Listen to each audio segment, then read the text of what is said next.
And, well, the other bad part about this setup, I'm just gonna say it. It's, you got strike parts on your gun. They always just make me feel kind of icky, like I'm being sold some creepy anime pillow and I don't know, that I should be excited about it. Hey kid, have you seen the new strike slider up or downer thing that makes any red dot just any height? Oh, wow, that is cool. I mean, I think it's cool, but why would you need that? We could also get it red anodized for you. No, I don't think anyone would want that. You could also hook a light to it. What? To the mount? Why? All right, but what about some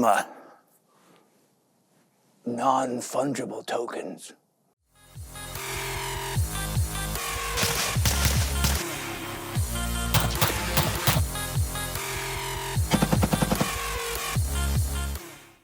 Hey, what's up, wizards? Let's do something fun today. And recently I've been playing with a bunch of different Ambi controls.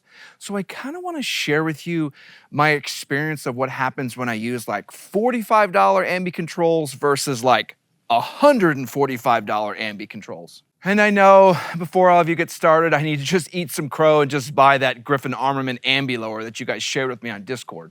I do love how it's like a direct ripoff and like 1/3 the cost, but let's try to keep this train on the rails and let me show you what we're working with today. For the $45 setup, you'll see what I've ran for a few years now, with the Strike Enhanced Bolt Catch and Ambi Mag release.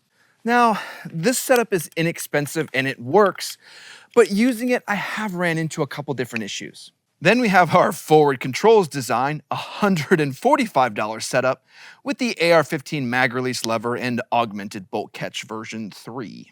Now, I think we all expect this setup to perform a lot better since it's more expensive, but I had like a headache and a half when I had these controls set up on my night vision setup and we went through our actual night vision class with Jawless Hog Tactical. And yes, I hear all of you with the forward controls designs eye roll, as even I myself didn't realize the actual mag release button didn't come included with the actual mag release. I just love when required parts aren't included, but I'll leave links down to all of this setup in case you want to purchase any of this or you want to do any of it in your setup.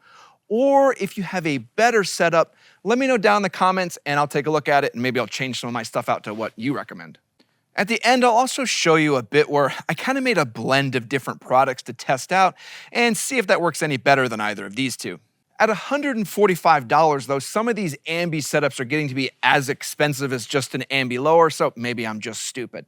Let's tear into it anyway though, and let's take a look at our less expensive version and see the $45 setup first.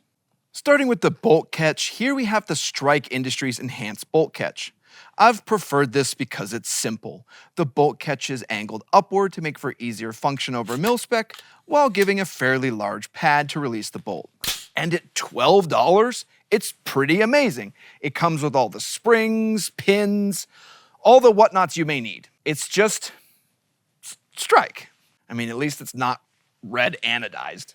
Then we have the Ambi AR-15 mag release. Additionally, all the parts are included, and you have the spring and mag release button in the package. You wouldn't think it's all that important to mention that all the parts are included, but as I've learned, it's important. You can see here how the mag release actually works by adding in a simple hinge that then rotates outward when depressed, allowing for the left-handed index finger activation of the mag release. Now this setup is like $35. It's almost always sold out because it's cheap and it functions. But there are some issues I want to show you with this kind of inexpensive Ambi setup. Looking at this, you can see the main issue is that all your controls are in line. From your bolt catch to your mag release, your finger never really changes position to use a different control. And I guess while it could make you faster, it's also very easy to accidentally drop a mag or press the bolt catch when you're trying to do something else. And you can absolutely train into it, and that's what I did. I just want you to be aware that there's some issues you're gonna run into if you decide to save some money, where you're gonna have to work through it so you don't like accidentally drop a mag or do something else when you're trying to actually work the bolt. Because that absolutely happens a lot too. And, well, the other bad part about this setup, I'm just gonna say it. It's, you got strike parts on your gun. They always just make me feel kind of icky, like I'm being sold some creepy anime pillow and I don't know, that I should be excited about it. Hey kid, have you seen the new strike slider up or downer thing that makes any red dot just any height? Oh, wow, that is cool. I mean, I think it's cool, but why would you need that? We could also get it red anodized for you. No, I don't think anyone would want that. You could also hook a light to it. What? To the mount? Why? All right, but what about some non-fungible tokens? Okay, just stop. It's all, I don't know, it's just kind of yuck. It makes me feel kind of slimy. But tell you what, let's look at our other setup with the company that is totally upfront about screwing you over. On the $145 setup, we see our Forward Controls Design Augmented Bolt Catch version 3. Here we have the same raised bolt catch portion for easy activation, but it has this small point to give you an easy reference point to engage the controls. The bolt release is significantly larger than the strike and makes dropping the bolt easier and less weird hand manipulation to get to it. Interestingly, all the parts are included with this one, but it's expensive. Like that bolt catch bolt release, a little piece of metal, it's $60. And if you put these side by side, there isn't anything wild happening here that justifies one being 5 times the cost of the other, besides like the angle of metal. Now, the Forward Controls Design does come in serrated if you don't want dimpled. I think everyone here is dimple gang though, so we're good there.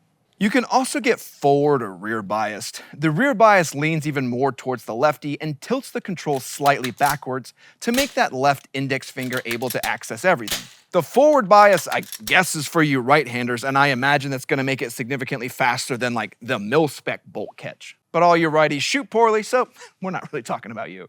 Now this part is kind of frustrating because the Forward Controls Design bolt catch is really nice. The price is just absolutely massive head scratcher, but I did find that I preferred the Forward Controls Design one significantly to the strike. And while it's absolutely not worth 5 times the cost in terms of added functionality, I did end up swapping to this style as my favorite bolt catch release due to the ability to use it better in low light and night vision situations. Now though, the Forward Controls Design Ambi Mag release didn't fare so well, even with its stupidly large cost. Here we have the Ambi Air 15 Mag release, also in the same dimpled option. And we see a similar design to the strike, but look at this. The hinge itself is much further towards the rear. And it's fun because it causes all sorts of issues that the cheaper strike didn't have. I'm not sure what's causing all this, but the release itself gets all bound up. And you can absolutely drop a mag and then be unable to insert another mag until you jockey with the button and get it reset again. So I talked to a ton of other people and they've used this without any sort of problem, but I had nothing but issues during our night vision class where I couldn't get mags to seat, or they would drop, or just not feed anything correctly. And to be honest, nothing in that Forward Controls Design mag release felt like an upgrade at all when I was actually using it out on the field and it was failing every 2 seconds.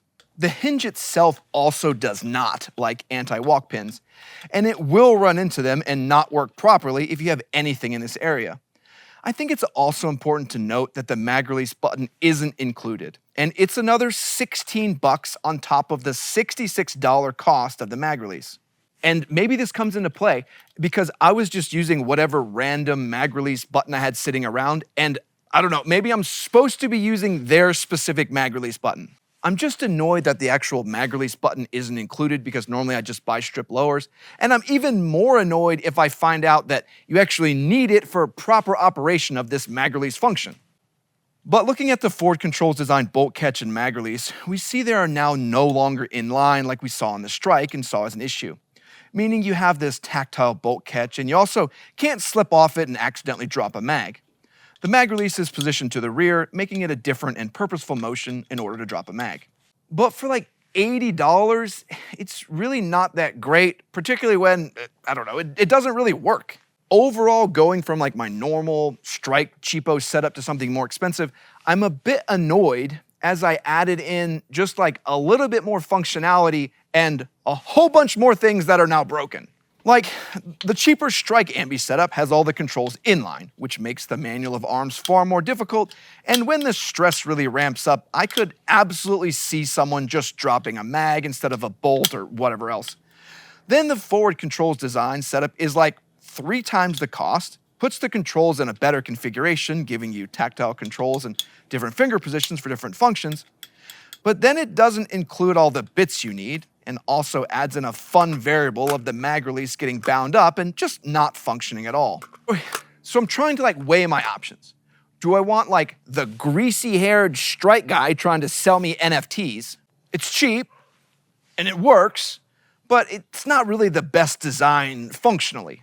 Or do I pay triple the cost for better functional design, but questionable reliability? And it's just super wonky that the forward controls design mag release had so many issues. I even tested it on 4 different lowers. Every one of them got stuck and had something stupid different thing that was happening. And it's odd because I think we all know a dimpled dust cover is totally worth $60.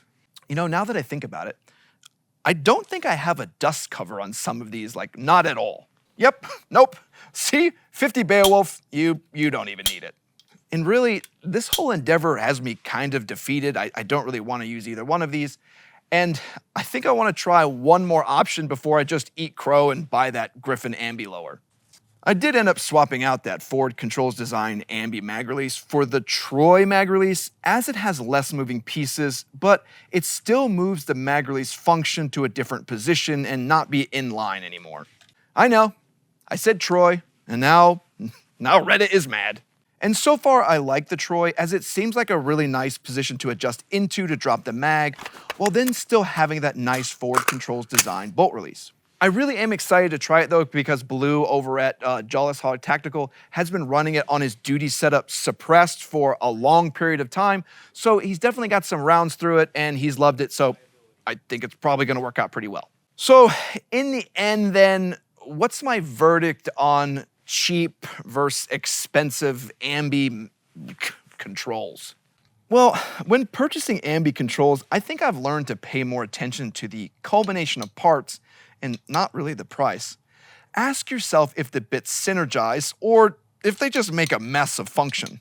When you're actually putting it all together or looking at an actual Ambi lower, make sure all your controls are not in line, and just be aware that no matter how much price you pay, adding in more moving parts is going to add in new and exciting and annoying problems. But I hope hearing some trials and tribulations that I've gone through from a $45 Ambi Mag setup versus a $145 setup was helpful in your purchasing decisions to help you kind of align into what you should purchase. The Griffin lower, I really should just order it and run that. Who do we need to contact at Nevada Cerakote in order to get one in Moab?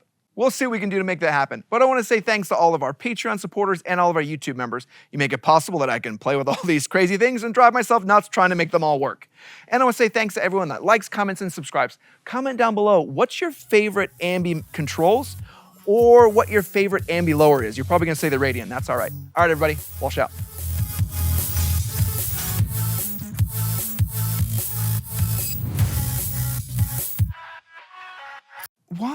Why?